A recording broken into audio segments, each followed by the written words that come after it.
The scent hit me the moment Mara walked through our front door at 11:17 p.m. on a Tuesday that would reshape my entire existence. Ford Oud Wood, rich, smoky, expensive as hell, and definitely not mine.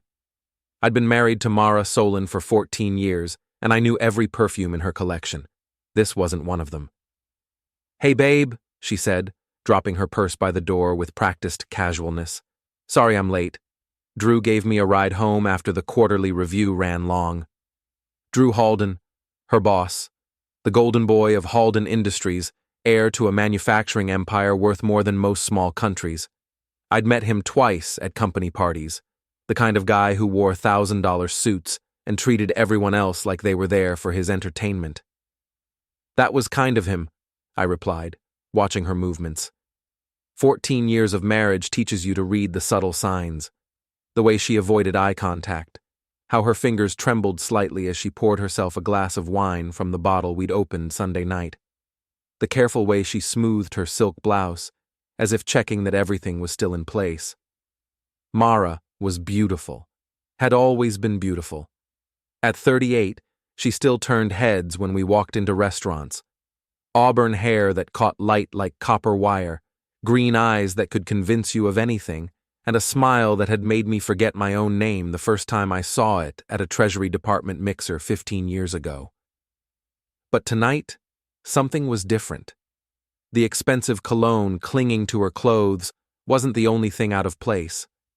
Her lipstick was gone, though I'd watched her apply it that morning. Her hair looked freshly combed, but not in the way it would after a long day at the office. More like someone had run their fingers through it and she'd tried to fix it quickly. "How was your day?" she asked, settling onto the couch with her wine.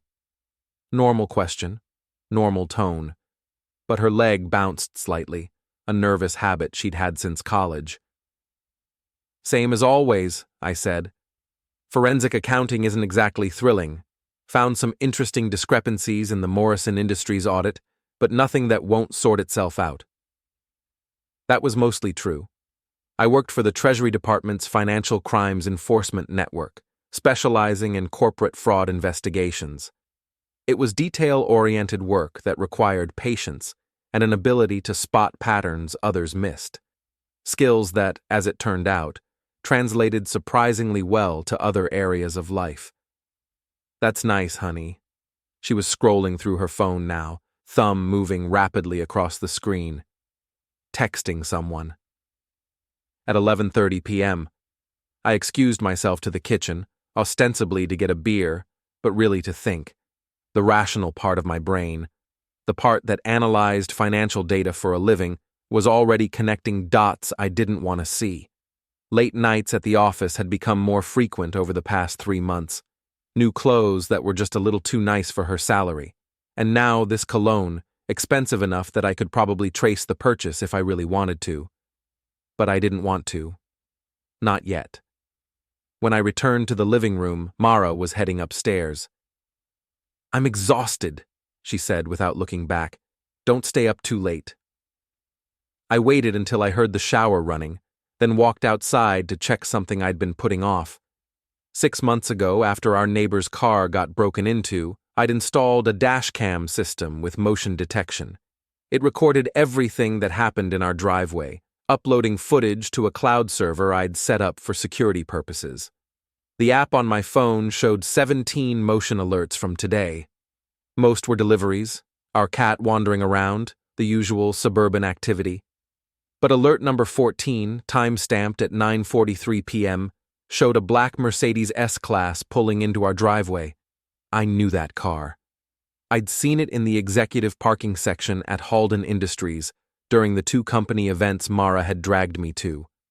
Drew Halden's personal vehicle, with the vanity plate Halden one that probably cost more than most people made in a month.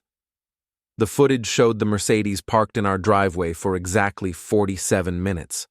The windows were tinted, but the timestamp showed Mara exiting the passenger side at 10:30 p.m., smoothing her skirt and checking her reflection in the car's window before walking to our front door.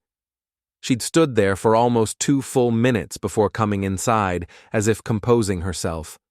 I watched the clip 3 times, my forensic training automatically cataloging details. The way she adjusted her clothing, how she paused to check her phone before entering. The careful, deliberate nature of her movements, like someone making sure their story was straight. Upstairs, the shower was still running. I opened my laptop and began doing what I did best, investigating. Drew Halden was 45, married to Vera Halden for 18 years. Vera came from old money. Her family's textile fortune had merged with the Halden manufacturing empire in what the business journals called a strategic alliance. In reality, it meant Vera's family trust controlled 51% of Halden Industries, making her the real power behind the throne. I'd seen Vera at those company parties. She was the kind of woman who commanded attention without trying, intelligent, elegant, and sharp enough to cut glass. While Drew worked the room with his glad-handing routine, Vera watched everything with calculating eyes that missed nothing. The shower shut off upstairs. I closed the laptop and sat in the dark living room, thinking about patterns and evidence and the difference between suspicion and proof. In forensic accounting, you learn that people always leave trails. Financial records, communication logs, behavioral changes, everything connects if you know how to look. The trick is being thorough enough to find the truth, but smart enough to verify it before acting. I thought about that expensive cologne, still lingering faintly in our living room, about 47 minutes in a parked car, about the way Mara's hands had shaken when she poured her wine. Tomorrow, I decided, I would start looking for the trail. Wednesday morning arrived with the artificial cheerfulness that suburban life demands. Mara made coffee and toast, chatted about her plans for the day, kissed my cheek before leaving for work. Everything normal, everything routine, except for the careful way she avoided mentioning Drew Halden or staying late at the office. I waited 30 minutes after she left, then called in sick to work. Not entirely a lie, discovering your wife might be cheating does create a certain nausea that's hard to ignore. The beauty of forensic accounting is that it teaches you to think like both a detective and an auditor. Evidence needs to be verifiable, patterns need to be documented, and conclusions need to be supported by facts that would hold up under scrutiny. I started with Mara's credit card statements, which I had legitimate access to since we shared accounts. Nothing unusual at first glance. Grocery stores, gas stations, her regular lunch spots near the office. But then I noticed a pattern I'd missed before. 3 charges at the Halcyon Hotel over the past 2 months. Not for rooms, but for the hotel's upscale restaurant and bar. The Halcyon was the kind of place where business deals got made over $100 steaks. It was also conveniently located 6 blocks from Halden Industries, and far enough from our neighborhood that Mara was unlikely to run into anyone we knew. I called the restaurant, claiming to be following up on a corporate expense report. The hostess was helpful. Yes, she remembered Ms. Solen, who'd been dining in their private booths recently, always with the same gentleman, always paying with the company card. Tall guy, dark hair, expensive suits? I asked. That's him. Mr. Halden, I think. He's one of our regulars. I thanked her and hung up, then stared at the credit card statement for a long time. 3 dinners, each followed by charges at the hotel bar. The kind of extended business meetings that apparently required several hours and multiple drinks to complete. My phone buzzed with a text from Mara. Working late again tonight. Don't wait up. I screenshotted the message and saved it to a folder I was building on my laptop. In forensic investigations, documentation is everything. Patterns of behavior, timeline inconsistencies, corroborating evidence. It all mattered if you wanted to build a case that would stand up to scrutiny. That afternoon, I drove to Halden Industries, not to confront anyone, but to observe. I parked across the street from the executive parking garage and waited. At 5:47 p.m., Drew Halden emerged from the building and walked to his Mercedes. He was exactly what central casting would order for successful corporate executive. Tall, confident, wearing a suit that probably cost more than my monthly salary. The kind of man who'd never doubted that the world owed him whatever he wanted. At 6:23 p.m., Mara appeared. She looked around the parking garage before approaching Drew's car, then got into the passenger seat. They sat there talking for several minutes before the Mercedes pulled out of the garage. I followed them, staying far enough back to avoid detection. They drove to the Halcyon, used the valet service, and disappeared into the restaurant. I parked where I could watch the entrance and settled in to wait. They emerged 3 hours later. Even from a distance, I could see the body language, the way Mara laughed at something Drew said, how he placed his hand on her lower back as they walked to the valet stand. The casual intimacy of two people who'd moved far beyond professional courtesy. I followed the Mercedes back toward our neighborhood, expecting them to drop Mara at home. Instead, they drove to Riverside Commons, an upscale apartment complex about 10 minutes from our house. Drew parked, and they both got out. Mara had a key. I watched from the parking lot as they entered Building C together, disappearing into an elevator. 20 minutes later, Drew emerged alone, got in his Mercedes, and drove away. Mara stayed behind. I sat in my car for another hour, processing what I'd witnessed. The apartment explained a lot. Why she sometimes came home smelling like different perfume. Why her clothes occasionally looked freshly pressed when she claimed to have worked late. It was a convenient setup, close enough to home that she could maintain her schedule, but private enough that they wouldn't be interrupted. At 10:15 p.m. I drove home and waited. Mara arrived 43 minutes later, carrying herself with the same careful composure I'd noticed the night before. She smelled like shower gel and that expensive cologne, as if she'd tried to wash away the evidence but hadn't quite succeeded. "How was work?" I asked. "Exhausting," she said, pouring herself wine with hands that barely trembled now. Drew had us reviewing the quarterly projections until almost 10. I swear that man never sleeps. I nodded sympathetically and made appropriate responses, all while calculating timeline discrepancies and adding mental notes to my growing file. Drew had left the apartment complex at 8:30. Mara claimed they'd worked until almost 10. Either she was lying about working late, or she'd stayed at the apartment for reasons that had nothing to do with quarterly projections. After Mara went to bed, I returned to my laptop and began building what I thought of as the case. Financial records, timeline documentation, photographic evidence from the dash cam. Everything organized and cross-referenced the way I'd learned to do in my professional life. But I was missing crucial pieces. I had evidence of an affair, but that wasn't enough. In my experience, people who were willing to betray their spouses were often willing to betray other things as well. If Mara and Drew were involved personally, there was a good chance they were cutting corners professionally too. I needed to look deeper into Halden Industries' financial records. Fortunately, that was exactly what I did for a living.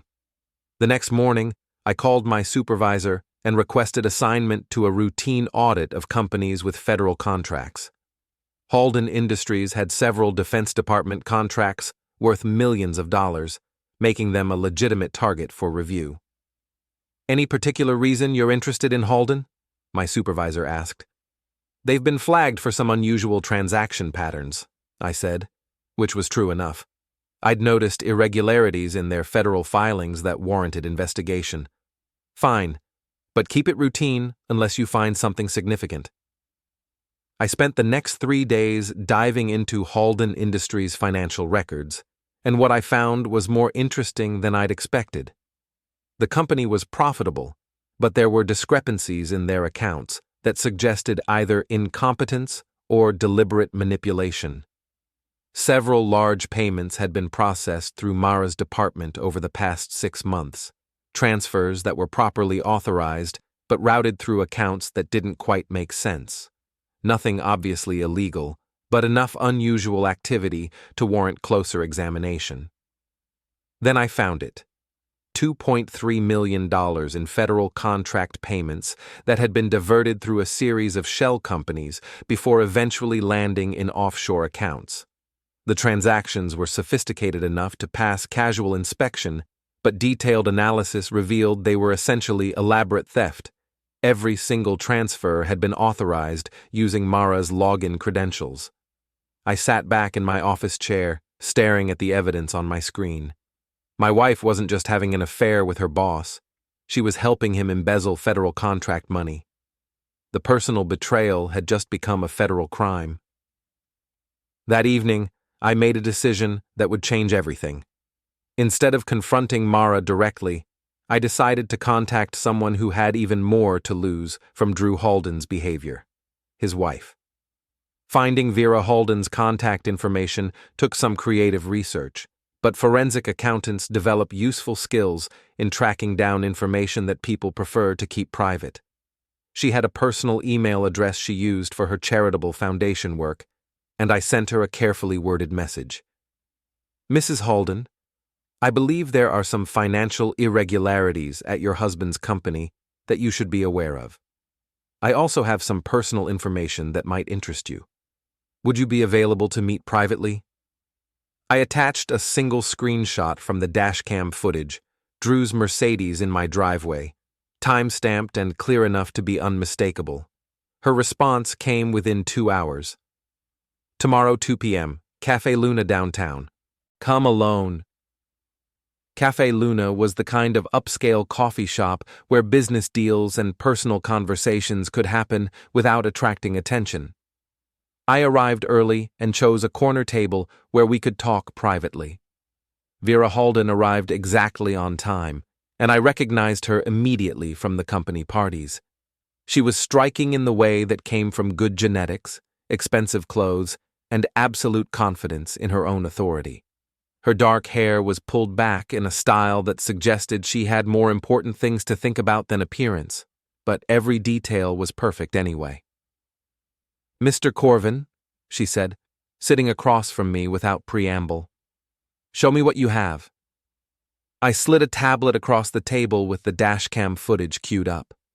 She watched it twice, her expression never changing, then pushed the device back to me. How long has this been going on? She asked. At least 3 months that I can document, possibly longer. She nodded slowly. Drew has a pattern. This is the 4th time I've had to deal with his extracurricular activities, though he's usually more discreet about it. You've known about the others? Of course. I make it my business to know everything that affects my company. She emphasized the word "my" just enough to make the power structure clear. What I want to understand is why you're bringing this to me instead of handling it yourself. I opened a second file on the tablet, showing the financial records I'd uncovered. Because this isn't just about an affair. Your husband and my wife have been embezzling federal contract money, $2.3 million so far, routed through shell companies and offshore accounts. Vera's composure cracked slightly. Show me. I walked her through the evidence, the suspicious transactions, the shell company structures, the way the money had been moved to avoid detection. She asked sharp questions that demonstrated a sophisticated understanding of corporate finance, and I realized I was dealing with someone far more intelligent and dangerous than her husband. This is very thorough, she said finally. What do you want? I want them both to face consequences for what they've done, personal and professional. And what do I get out of helping you? Drew loses his position at the company, which I assume benefits you. The embezzlement investigation will probably result in criminal charges, which gives you grounds for divorce without triggering the prenup clauses that protect his interests. Vera smiled for the first time since sitting down. It wasn't a pleasant expression. You've done your homework, Mr. Corvin. Yes, our prenuptial agreement has an infidelity clause that voids Drew's claim to company assets. But I need more than dashcam footage to trigger it. I need proof that would stand up in court. What kind of proof? Documentation of the affair that's unambiguous. Financial records that clearly show both of them were involved in the embezzlement. Evidence that demonstrates a pattern of behavior, not just isolated incidents. I thought about the apartment at Riverside Commons, about Mara's key and the careful way she'd avoided mentioning her extended work sessions. I might be able to get that, I said. Then we have a deal. But Mr. Corvin, understand that once we start down this path, there's no going back. When I destroy someone, I'm very thorough about it. We shook hands across the table, and I felt like I'd just signed a contract with someone far more ruthless than I'd initially understood. But Mara and Drew had made their choices. Now they were going to live with the consequences. That night, I started planning the next phase of my investigation. I needed to get inside that apartment at Riverside Commons, document what was there, and find evidence that would satisfy both federal prosecutors and divorce attorneys. The break-in would have to wait for the right opportunity, but I didn't have to wait long. Friday afternoon, Mara mentioned that she'd be attending a company retreat over the weekend, a team-building exercise at a resort about 2 hours away. Drew's making the whole department participate, she said with perfectly practiced annoyance. We'll be doing trust exercises and communication workshops until Sunday evening. I made sympathetic noises about weekend work requirements while mentally noting that this would give me approximately 48 hours of uninterrupted access to whatever secrets they were keeping at Riverside Commons. Saturday morning, after Mara left for her retreat, I drove to the apartment complex and parked where I could observe Building C. The place was quiet. Most residents appeared to be out enjoying their weekend, which was exactly what I'd hoped for. Getting into the building required some creativity, but people are surprisingly careless about security when they're dealing with routine activities. I waited until someone was leaving through the main entrance, then caught the door before it closed completely. A friendly smile and a casual comment about forgetting my key card was enough to avoid suspicion. The apartment was on the 3rd floor, Unit 3C. I'd brought a basic lockpick set, a skill I'd learned during my early days with Treasury, when field investigations sometimes required creative problem-solving. The lock was standard residential grade, and I had it open within 3 minutes. The apartment was exactly what I'd expected. A furnished one-bedroom unit that had been converted into a private retreat. Expensive wine in the refrigerator, silk sheets on the bed, and a bathroom stocked with luxury toiletries, including that Tom Ford cologne I'd been smelling on my wife. But the real evidence was in the living room, a laptop computer sitting open on the dining table, still logged into Mara's work account. I photographed everything methodically, documenting the apartment's contents and their arrangement. Then I focused on the laptop, copying files to a portable drive while being careful not to disturb anything that might indicate someone had been there. The files were a treasure trove of incriminating evidence. Email conversations between Mara and Drew that were far more intimate than anything that should exist between a boss and employee. Financial records showing the shell company transactions I'd already identified, but with additional details about how the money was being moved and where it was ultimately going. Most damaging of all were the planning documents, spreadsheets and memos that showed this wasn't a crime of opportunity, but a carefully orchestrated scheme that had been in development for over a year. I was so focused on copying files that I almost missed the sound of footsteps in the hallway outside. Almost. The key was turning in the lock before I had time to think. I grabbed my portable drive, closed the laptop, and looked around frantically for somewhere to hide. The apartment was small and minimally furnished, not many options. I made it into the bedroom closet just as the front door opened. Through the slats in the closet door, I could see into the living room where Mara was entering with someone I didn't recognize, a woman about her age with short blonde hair and expensive clothes. "I can't believe you left your laptop here," the woman was saying. "What if someone had found it?" "Relax, Lena. Nobody knows about this place except Drew and me." Mara walked to the dining table and closed the laptop. "Besides, the retreat doesn't end until tomorrow. I just told them I had a migraine and needed to come back early." Lena. I recognized the name from Mara's conversations, one of her co-workers, someone she'd mentioned going to lunch with occasionally. "You're taking huge risks," Lena continued. "The money, the apartment, the affair, any one of those things could destroy your marriage." "My marriage was over long before Drew and I got together," Mara said with casual cruelty. "Elias is a good man, but he's boring, predictable. He thinks small, and he'll always think small. And Drew thinks big? Drew thinks like someone who's never had to worry about money.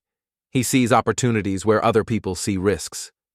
They moved into the kitchen, and I heard the refrigerator open, wine glasses clinking.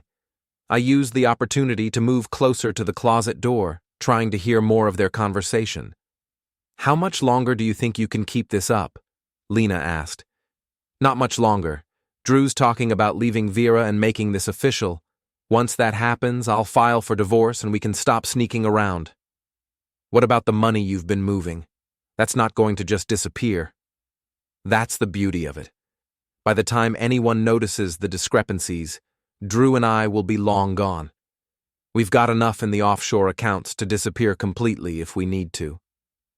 I felt something cold settle in my stomach. They weren't just embezzling money. They were planning to run away with it. All those nights Mara had come home and kissed my cheek, asked about my day, pretended to care about our life together. She'd been planning her exit strategy. "What about Elias?" Lena asked. "Don't you feel guilty about what you're doing to him?" There was a long pause before Mara answered. "Elias will be fine. He's the kind of person who always lands on his feet. Besides, this way he gets to find someone who actually appreciates his qualities." The casual dismissal in her voice was worse than anger would have been. I wasn't even worth the energy it would take to feel guilty about betraying me. They finished their wine and prepared to leave. I waited in the closet until I heard the front door close and the lock engage, then waited another 10 minutes to make sure they were really gone. When I finally emerged, I felt like I was seeing the apartment through different eyes. This wasn't just a place where my wife was having an affair. It was the headquarters for a criminal conspiracy that was planning to destroy my life and disappear with millions of dollars in stolen money. I made one final sweep of the apartment, photographing everything again and copying additional files I'd missed the first time. Then I locked up carefully and left, making sure there was no trace of my presence. On the drive home, I called Vera Halden. "I have what you need," I said. "All of it." "Excellent. Monday morning, I'm calling an emergency board meeting. I think it's time for some changes at Halden Industries." Monday morning arrived with the kind of crisp autumn air that makes everything seem possible. I'd spent Sunday organizing evidence, creating presentations, and preparing for what I knew would be the most important day of my professional life. At 9 a.m. sharp, I received a text from Vera. "Conference room A, 10th floor, ask for me at reception." Halden Industries occupied a gleaming downtown tower that screamed corporate success. The lobby was all marble and chrome, with abstract art that probably cost more than most people's houses. I announced myself to the receptionist and was escorted to an elevator that required a key card to access the executive floors. Vera met me outside the conference room, looking every inch the corporate power player in a charcoal suit that had definitely been tailored specifically for her. "Are you ready for this?" she asked. "More than ready." "Good. Because once we walk into that room, there's no going back. Drew is about to lose everything, and your wife is going down with him." The conference room was intimidating by design. Floor-to-ceiling windows overlooking the city, a polished table that could seat 20 people, and enough technology to run a small country. 7 board members were already seated, including Drew, who looked confident and relaxed at the head of the table. He saw me enter with Vera, and his expression shifted slightly, confusion replacing confidence. "Vera, what's this about? And why is—" He glanced at me, clearly struggling to remember my name. "Why is Mara's husband here?" "This is Elias Corvin," Vera said, taking her seat at the opposite end of the table. "He's a forensic accountant with the Treasury Department, and he's here to present some findings about our federal contracts." Drew's face went pale. "I don't understand. We haven't requested any audit—" "Sit down, Drew." Vera's voice carried absolute authority. "Mr. Corvin, please proceed." I connected my laptop to the room's presentation system and began laying out the evidence. financial records showing the diverted payments, shell company structures that existed only to launder stolen money, transaction patterns that clearly indicated systematic embezzlement. The board members asked sharp questions, and I answered each one with the kind of detailed documentation that comes from years of federal investigation experience. By the time I finished the financial presentation, Drew looked like he wanted to crawl under the table. "This is all very interesting," he said, trying to regain some composure. "But I don't see how any of this connects to me personally. These transactions were processed through Mara Solen's department. If there were irregularities, she would be responsible." "Actually," I interrupted, "that brings us to the second part of my presentation." I switched to the personal evidence. The dashcam footage of Drew's Mercedes in my driveway, photographs from the Riverside Commons apartment, email conversations between Drew and Mara that made their relationship unmistakably clear. "As you can see," I said, "Mr. Halden and Ms. Solen have been collaborating on more than just financial crimes." The room was completely silent. One of the board members, an elderly man who looked like he'd seen everything the corporate world had to offer, leaned back in his chair and shook his head slowly. "Drew," he said, "please tell me you didn't embezzle $2 million to impress your mistress." Drew's composure finally cracked completely. "This is insane. You can't just walk in here with some edited videos and spreadsheets and destroy my career." "The videos aren't edited," I said calmly, "and the spreadsheets are from your company's own financial systems. Everything I've shown you can be independently verified." Vera stood up. "Based on this evidence, I'm calling for Drew's immediate termination as CEO. All in favor?" 6 hands went up. Drew wasn't allowed to vote on his own termination. "Motion carries." Vera's smile was sharp enough to cut steel. "Drew, you're fired. Security will escort you out of the building, and our attorneys will be in touch regarding both the embezzlement charges and the prenuptial agreement violations." Drew looked around the table desperately, as if someone might come to his rescue. When no help appeared, his desperation turned to anger. "You think you're so clever," he said, pointing at me. "But your precious wife is just as guilty as I am. She knew exactly what we were doing with that money. She helped plan the whole thing." "I know," I said. "That's why I've already turned all the evidence over to federal prosecutors. They'll be issuing warrants this afternoon." The color drained from Drew's face as the full implications hit him. He wasn't just losing his job, he was going to prison. Security arrived to escort him out, and I watched through the conference room windows as Drew Halden was walked through his own lobby like a common criminal. Employees stopped what they were doing to stare, and I could see phones coming out to record his humiliation. "Excellent work, Mr. Corvin," Vera said after Drew was gone. "I assume the authorities will be contacting Ms. Solen as well?" "Federal marshals are probably at her office right now." I was right. My phone buzzed with a text from Mara. "Something terrible is happening. They're arresting me at work. I don't understand what's going on." I showed the message to Vera, who laughed, a sound with no warmth in it whatsoever. "I almost feel sorry for her," Vera said. "Almost." I left Halden Industries and drove home, where I spent the afternoon watching news coverage of the arrests.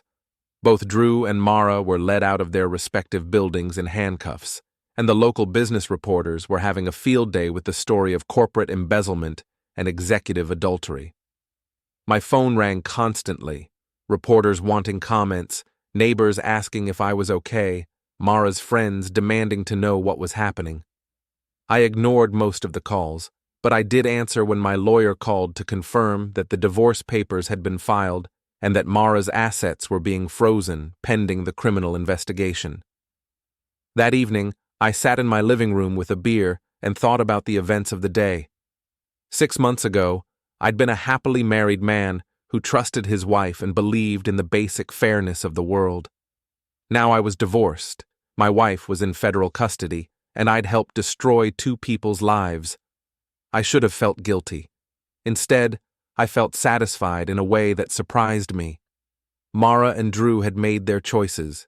They'd decided that what they wanted was more important than the people they hurt getting it. They'd lied, stolen, and betrayed everyone who trusted them. Now they were facing the consequences of those choices, and I'd made sure those consequences were as severe as possible. The doorbell rang, interrupting my thoughts. I looked through the peephole and saw Lena, Mara's friend from the apartment, standing on my front porch. She looked upset and angry, which probably meant she'd heard about the arrests. I opened the door, but didn't invite her in. "You bastard," she said immediately. "How could you do this to Mara? She loved you." "No," I said calmly.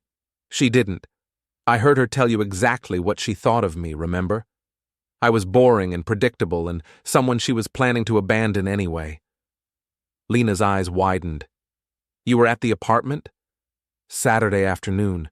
I heard your entire conversation about how Mara and Drew were planning to disappear with the stolen money. You were spying on her." "I was investigating a federal crime. There's a difference." Lena looked like she wanted to argue further, but something in my expression must have convinced her it wasn't worth the effort. She turned and walked away without another word. I closed the door and returned to my beer, feeling more at peace than I had in months. The next few weeks passed in a blur of legal proceedings, media attention, and personal adjustments. Federal prosecutors moved quickly on the embezzlement case, and both Drew and Mara were denied bail due to flight risk. Apparently, having millions of dollars in offshore accounts makes judges nervous about your likelihood of sticking around for trial. I testified before a grand jury, providing detailed explanations of how the money had been moved and why the evidence clearly showed intentional fraud rather than accounting errors. The prosecutors were thorough and professional, and they seemed confident that convictions were virtually guaranteed. The divorce proceedings were more complicated, but equally satisfying. Mara's attorney tried to argue that she deserved spousal support and a share of our marital assets. But it's difficult to make that case when your client is in federal prison awaiting trial for embezzling millions of dollars. My attorney, a sharp woman named Patricia Chen, who specialized in high-conflict divorces, made sure that Mara walked away with nothing but her legal bills and a criminal record. "She's claiming she was manipulated by Drew," Patricia told me during one of our meetings.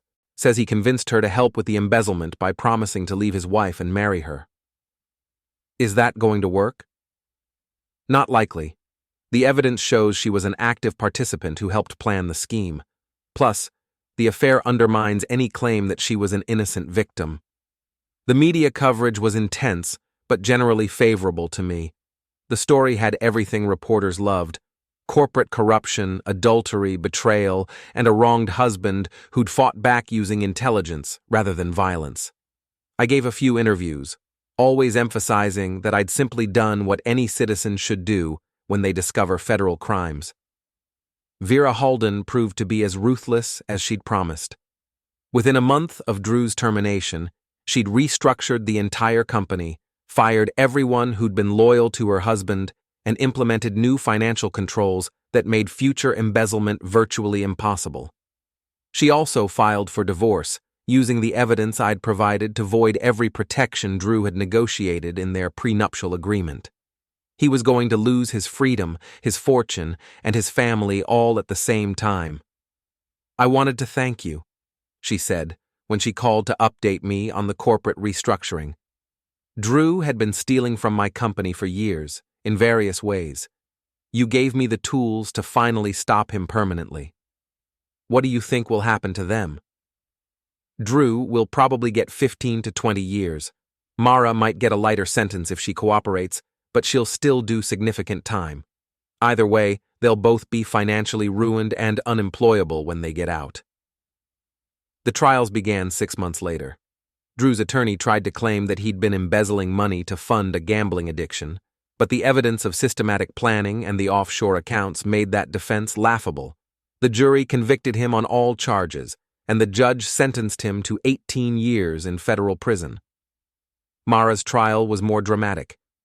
Her attorney painted her as a victim of Drew's manipulation, a loyal employee who'd been seduced into criminal activity by a powerful man who'd promised her everything and delivered only destruction. I testified at her trial, walking the jury through the evidence that showed her active participation in the embezzlement scheme. When her attorney tried to suggest that I'd fabricated evidence out of jealousy, I simply pointed out that everything I'd discovered had been independently verified by federal investigators. The most damaging testimony came from Lena, who'd been granted immunity in exchange for her cooperation. She described the conversation I'd overheard at the apartment, including Mara's casual dismissal of our marriage and her plans to disappear with Drew and the stolen money. Mara was convicted on all charges, but received a lighter sentence, 8 years in federal prison, with the possibility of parole after 5. During the sentencing hearing, she was allowed to make a statement. She stood up, looked directly at me, and said, "I'm sorry, Elias. I know that doesn't fix anything, but I want you to know that I did love you, even if I lost sight of that somewhere along the way." I felt nothing. No anger, no sadness, no forgiveness. Just a kind of empty satisfaction that justice had been served. After the trial, I sold our house and moved to a smaller place across town. I kept my job with Treasury, though the publicity from the case had made me something of a celebrity in federal law enforcement circles. I received several job offers from private firms, but I liked the work I was doing and saw no reason to change. The hardest part was dealing with the social aftermath. Some of Mara's friends blamed me for her imprisonment, arguing that I should have confronted her privately instead of involving law enforcement. Others treated me like a hero who'd struck a blow against corporate corruption. I ignored both groups. I'd done what seemed right based on the evidence I'd discovered, and I wasn't interested in relitigating those decisions with people who hadn't been faced with the same choices. 6 months after Mara's sentencing, I received a letter from her in prison. She'd written several pages about her regrets, her hopes for eventual reconciliation, and her belief that we could rebuild our relationship when she was released. I read the letter once, then threw it away without responding. There was nothing left to say. The woman I'd married had made her choices, and now she was living with the consequences. I'd made my choices too, and I was comfortable with all of them. On a warm spring evening, almost 2 years after that first night when Mara had come home smelling like expensive cologne, I sat on the porch of my new house with a beer and thought about the strange turns life can take. I'd lost a wife, but I'd gained something more valuable, the knowledge that I was capable of fighting back when someone tried to destroy me. I'd learned that intelligence and patience were more powerful weapons than anger or violence, and that justice, while sometimes delayed, was usually worth waiting for. My phone buzzed with a text message from an unknown number. "Mr. Corvin, this is Patricia Chen. I have a new client who could use someone with your particular skills. Interested in some consulting work?" I smiled and typed back, "Depends on the case. What kind of problem are we talking about?" "Cheating spouse with access to corporate accounts. Sound familiar?" I finished my beer and started planning my next investigation. Apparently, there were a lot of people in the world who thought they could lie, cheat, and steal without consequences. I was